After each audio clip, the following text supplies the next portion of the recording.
What's going on, guys? Welcome back to another episode of the Corner Office, where Ruhan and I sit down with Philadelphia's leading entrepreneurs and executives. Today we're sitting down with Martin Lehr, CEO of Context Therapeutics, a biopharmaceutical company that promotes research of cancer drugs. We're going to learn a bit about how he started his company and the lessons he wished he knew before he became an entrepreneur.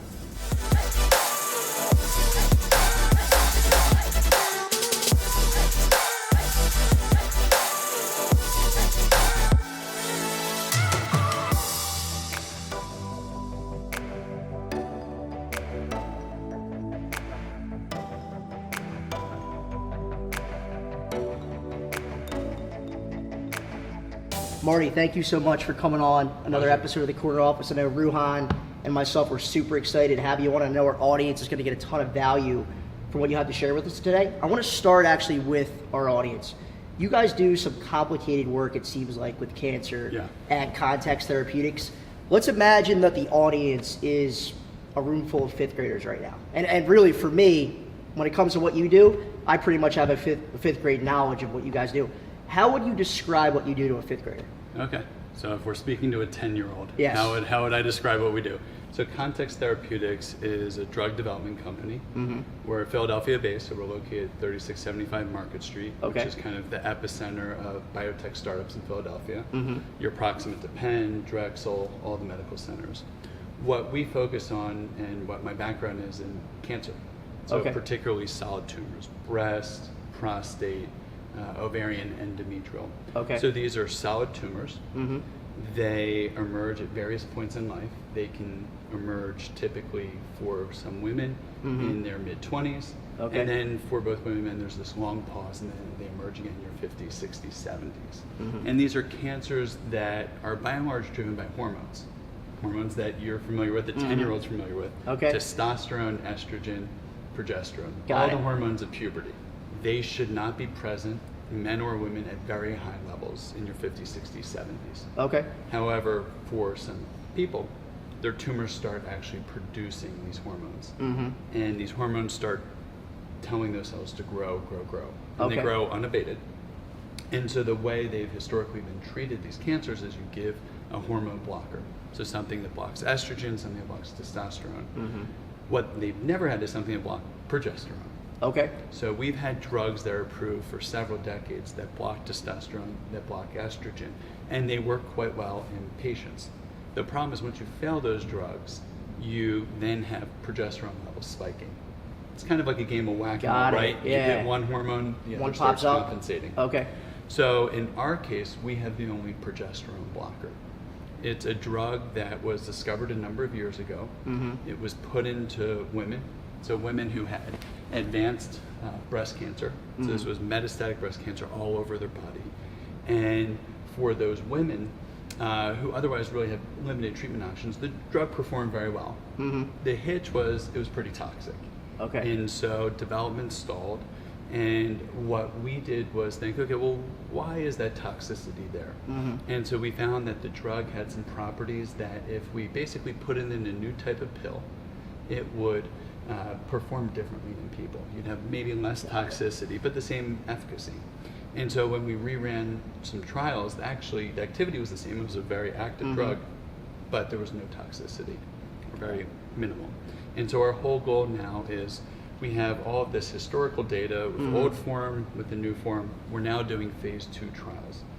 We're focused on blocking progesterone in breast cancer and gynecological cancers. They break into ovarian and endometrial. So we've got 2 trials up and running, a few more that will launch by the end of the year. Exciting. Yeah.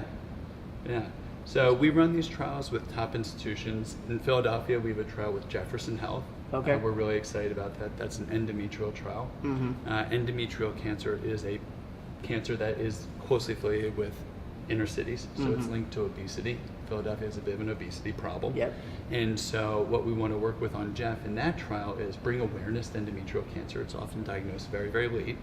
And then also have a treatment option for patients once that awareness campaign really takes off. Awesome. I think I have a much better understanding of what you do. Hopefully Ruhan over there has a better understanding as well. Maybe even a sixth grader understanding. I'm sure. But thank you for that explanation. That helped a lot. Now, you worked in venture capital prior to starting your business, correct? Yeah. How do you feel that experience impacted your success with Context Therapeutics? Yeah, I worked for a great local fund started by a local entrepreneur, Bob Adelson, called Osage Partners. Was there for 6 years. Was part of the founding team of a fund called Osage University Partners. So we invested in technologies from academic universities.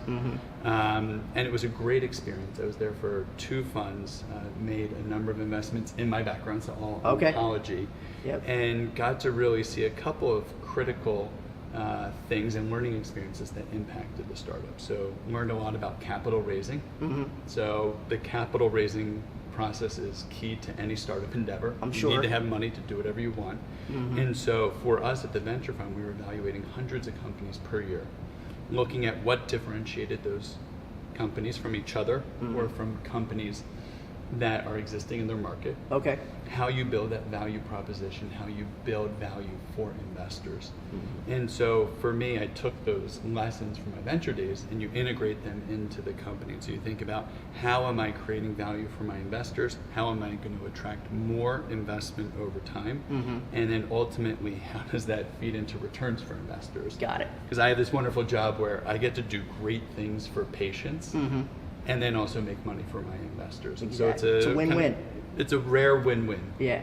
But we have to succeed. So you need the capital, and you need the good drug, and you need both to perform. Now, we've been lucky enough to have a lot of great CEOs in the corner office like yourself. You're the first CEO in the biopharmaceutical field. There's got to be some key differences between what you do and, let's say, what a software CEO does. Yeah. And maybe even before that, so why aren't there more biotech CEOs that you're, and so biotech entrepreneurism is new to Philadelphia. Entrepreneurism in general is kind of new. It's not a particularly entrepreneurial culture, it's a conservative culture. And so what you're seeing is consistent with other cities, millennials in particular, and empty nesters.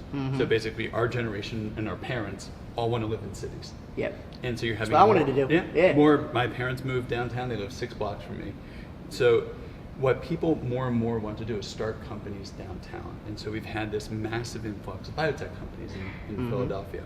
And so you have this great cluster now within the city that is ultimately growing. So as we think about what differentiates a biotech startup versus a software startup or a real estate company, we have a very defined regulatory structure that we have to work by.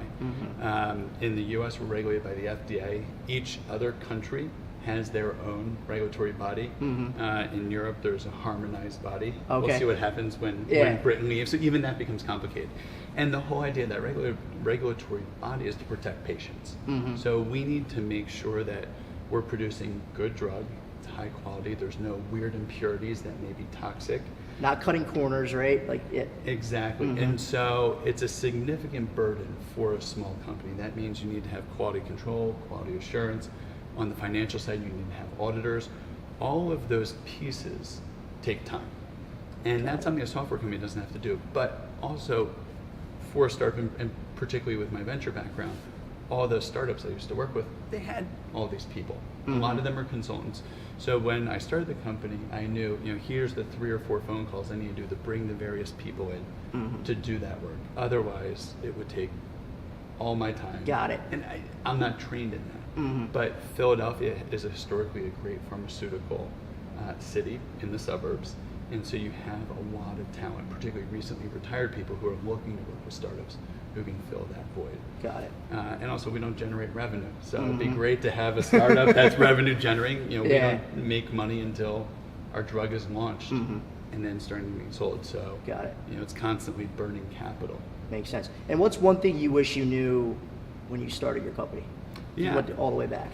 So doing interviews like this is a great example. When in biotech and startups in general, there's this whole idea of you need to be in stealth and be secret about what you're doing because someone's going to get a leg up. Your idea is so great that someone's going to copy it.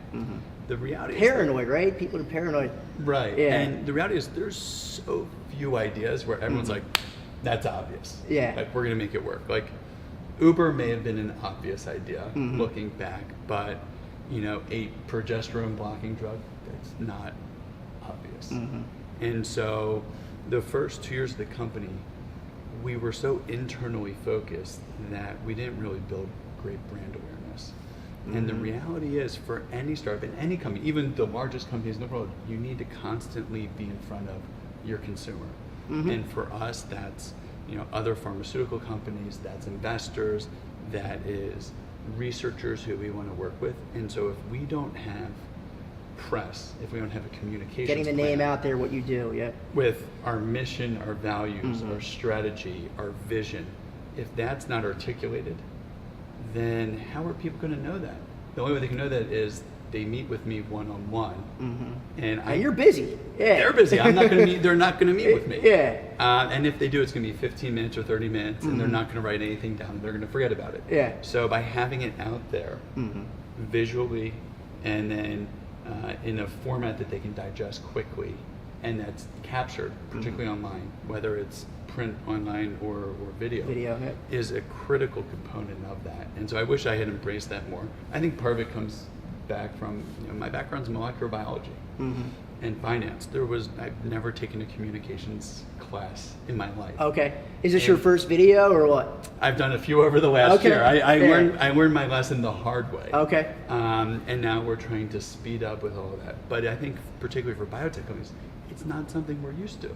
We were chemistry and biology dorks. We weren't taking any classes that were outward facing. And so the more you can do that as a startup, I think the better off you are. Makes sense.